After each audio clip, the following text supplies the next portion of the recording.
Yun, 100. Good to go.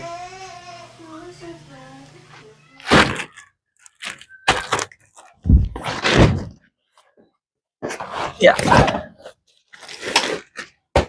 Ganito ang setup namin. So, ito ang una kong ginagawa kapag nag-setup kami papuntang camping. So, una kong tinatapos itong itaas.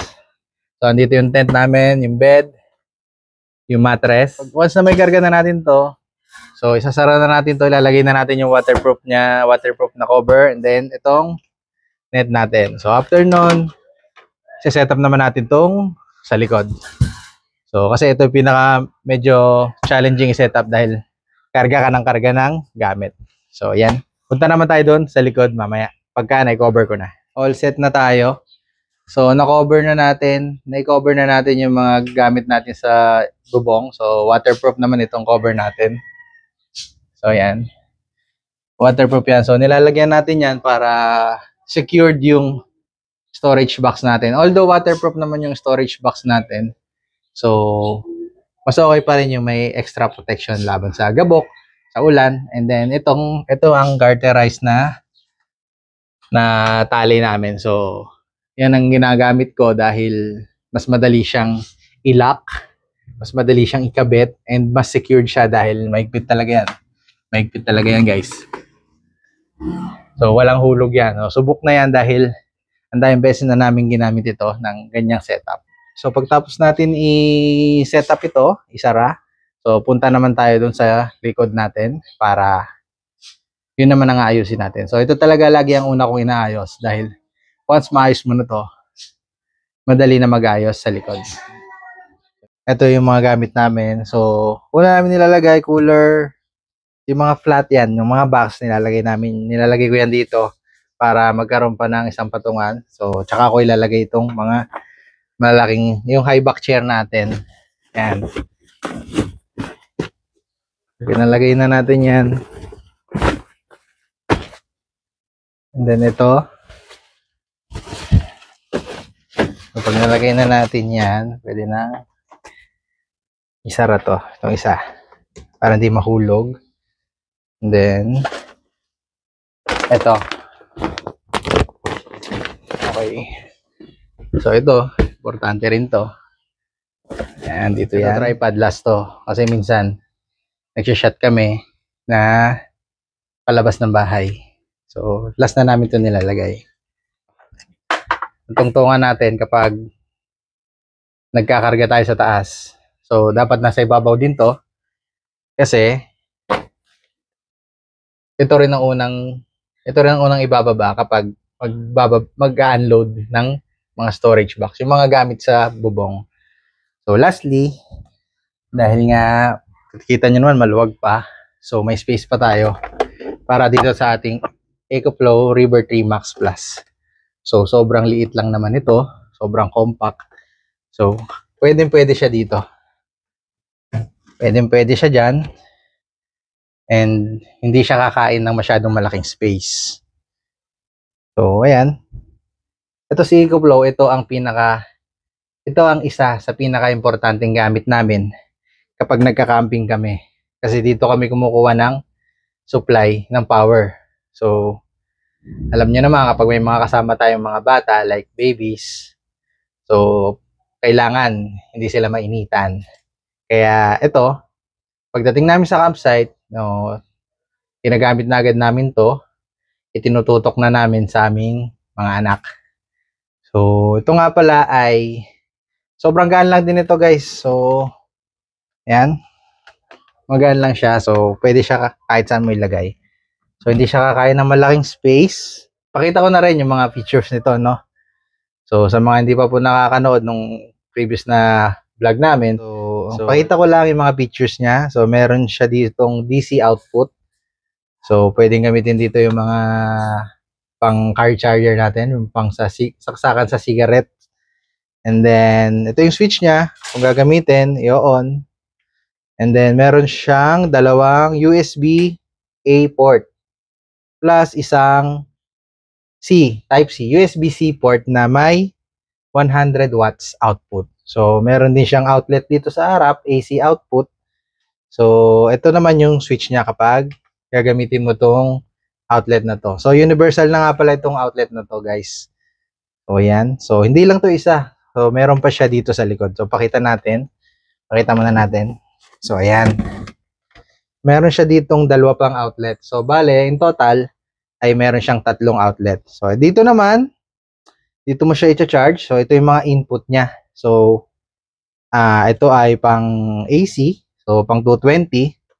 Ito yung pang solar panel natin. And ito naman ay USB-B. So, sobrang easy lang din ang access sa kanya and sobrang linis dahil kapag di mo gagamitin, pull up mo lang siya, then naka-close na siya. So, pag gagamitin mo, just one push down. So, ayan. So, pwede mo rin itong paghiwalayin nga pala. So, by this lock, ito yung lock niya. So, kung ito lang, so, sobrang ganito. So, sobrang lightweight nito. Ang timbang nito ay 4.7. So, pawis na tayo sa pag-i-impake natin. So, ganyan talaga kapag magka-camping. So, tagaktak ang pawis sa pagkakarga pa lang. So, yan. So, ito yung ating EcoFlow River 3 Plus. Kapag ito lang, guys, ha? Tandaan, EcoFlow River 3 Plus. So, ayan. Pakita ko rin pala yung light niya bago natin makalimutan. So, ayan. Dim, bright, and SOS light. So, ayan. So, ito naman. So, guys, ito naman yung kanyang extra battery. So, ito ang tinatawag na EB600. Pakita natin yung harapan niya. So, ayan, guys. So, ito ay meron ding LED strip light. So, ito po ay indicator ng charge nitong EB600. So, dyan mo malalaman. Chuchu, Lupi. Pakita mo. Lupi, quiet. Quiet. So, nagingay na yung si Lupi dahil gusto niya sumama.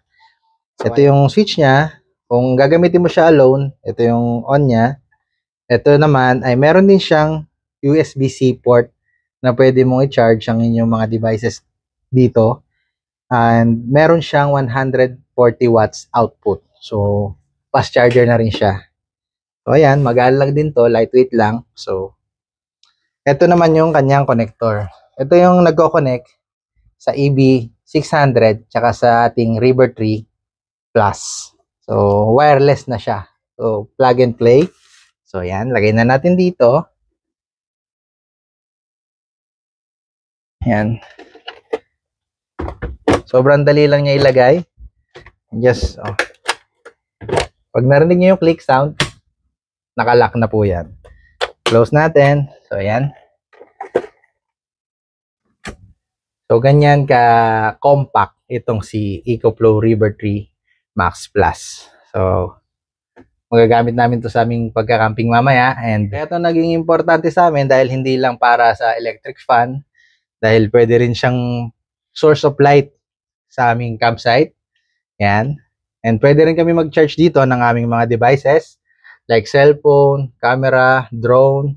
So, pati cellphone ng mga kasama namin, ng mga otits, pwede sila mag-charge dito dahil hindi ito agad basta-basta nalolobat. Napaka-essential nito sa pagka-camping and also sa bahay nyo. Like, kapag nagka-brown out, so may magagamit kayo na para na rin kayo may generator. Kaya nitong paanda rin or i-power up ang 90% ng mga appliances natin sa bahay. So, also, may mga features din siya na fit sa mga nag-work from home. Example, yung UPS picture niya na uninterrupted power supply.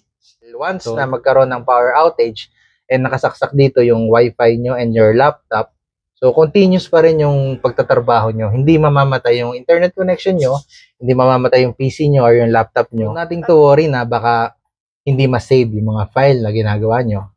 So sa mga gusto mag-avail nito, no, habol na kayo dahil hanggang June 27 na lang ang promo. And ilalagay ko po sa description box yung mga link kung saan nyo mabibili. And lalagay ko na rin po doon yung ating code kung saan magkakaroon pa po kayo ng extra 5% discount. So, ayan. All set na kami. Ready to camp na. So, freshen up lang konti. Turn off na natin to si EcoFlow. So, EcoFlow is our camping companion. So, thank you, EcoFlow.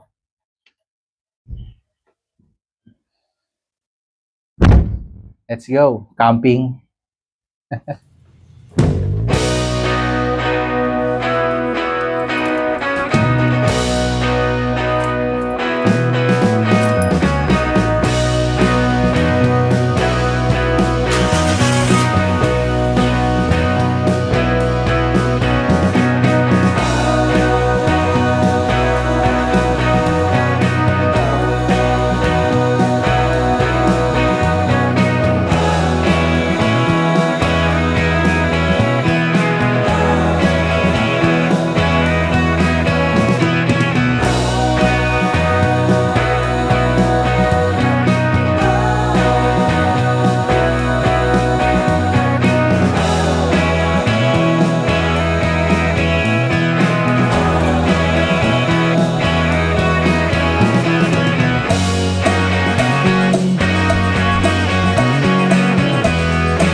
Basang-basa sa ulan.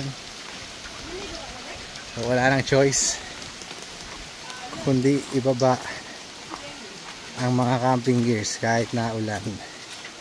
Dahil hindi na to titila. Mukhang hindi na titila to, guys. Wet look tayo ngayon. Ginusto nyo yan, ha. Sabi sa inyo may bagyo. Yaya kayo ng yaya.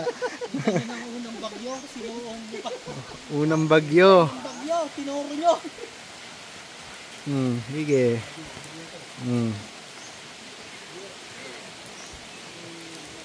Ginusto nyo yan, ha?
Unang bagyo ng taon.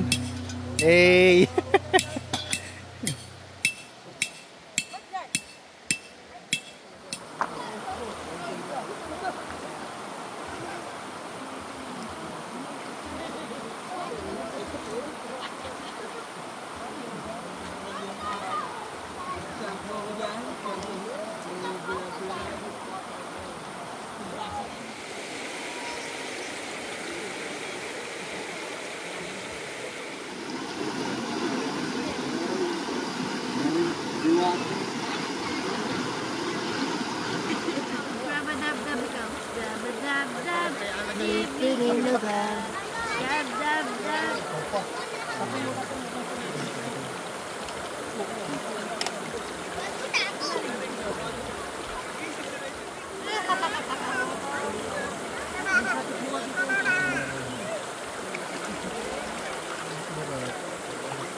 Nagdala yung dalawa kanina.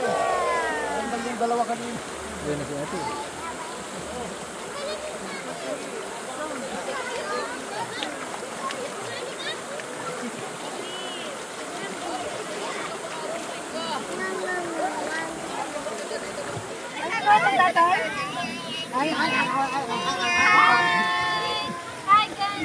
Siguro ito hindi mo mapapagalaw ako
Lakas ng tubig ngayon.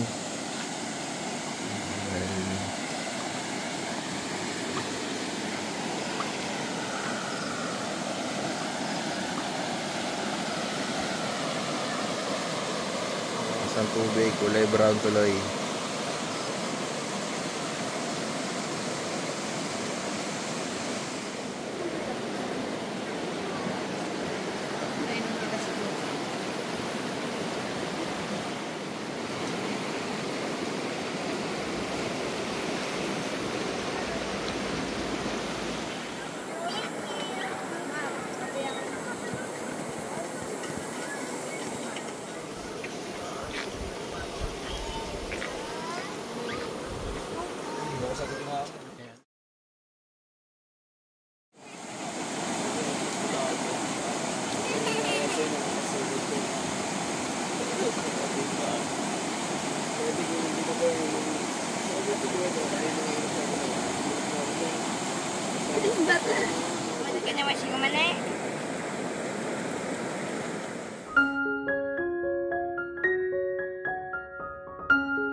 Marin.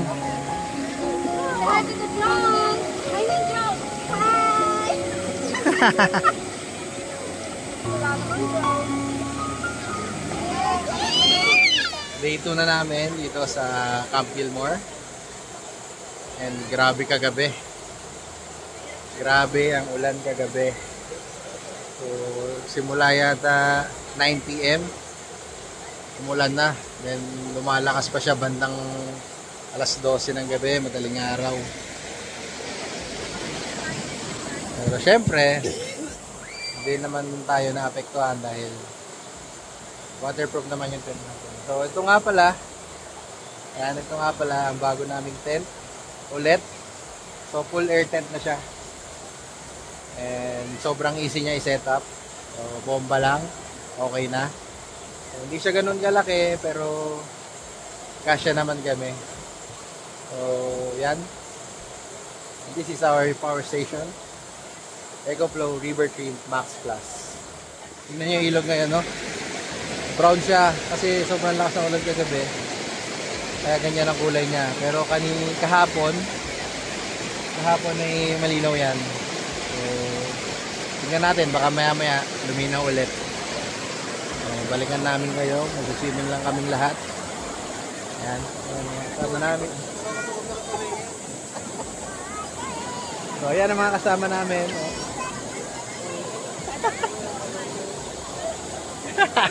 Ikutan natin. Hindi siya ganun kalaki. Pero, okay na rin naman sa amin. Ayan. Full air tent na siya. Ayan. Ayos din, waterproof naman. Kahit anong lakas ng ulan. Hindi naman kami kinabahan. Hindi naman pumasok sa loob yung tubig. So ito yung kakambal niya. Ayan, kakambal niyang air tent din. Same yan, same na air tent pero medyo may konting difference lang kasi ito may mesh. Pwede mong tanggalin yung cover sa taas para maliwanag. Ito naman, pwede rin tanggalin kaso pag tinanggal mo siya, matatanggal din yung walang pagkakapitan yung canopy sa harap. So yun ang difference nito. Ito mountain hiker yata to. Ito no brand pero mura lang. So guys, mura lang to ha. So nasa air tent era na kasi tayo. Usong-uso na ang air tent. Kaya air tent na. Para madali i-set up. Yan o, liwanag sa loob, parang may ilaw. Yan. Ha? Asa po kayo ba ito doon? Ha? Bibilang daw ang dito altin na iPhone pa. Where's the drone? Where? Hi, drone! Wow!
Ayan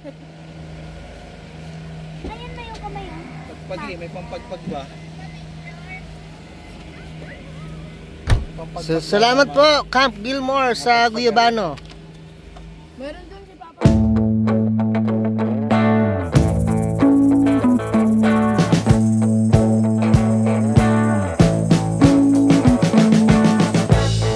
We've been living in sin so long, all the fields are gone. Fella stopped me on the street last night, said everything's alright. Roller coaster, make it through the day, I'm right. It seems your meal ticket is gone, but life goes on. Salamat, Otis of Laguna, tsaka kay Kipi, kay Star Room, tsaka kay Bombe. Thank you very much. In the middle of the street, roller coaster, take me to a better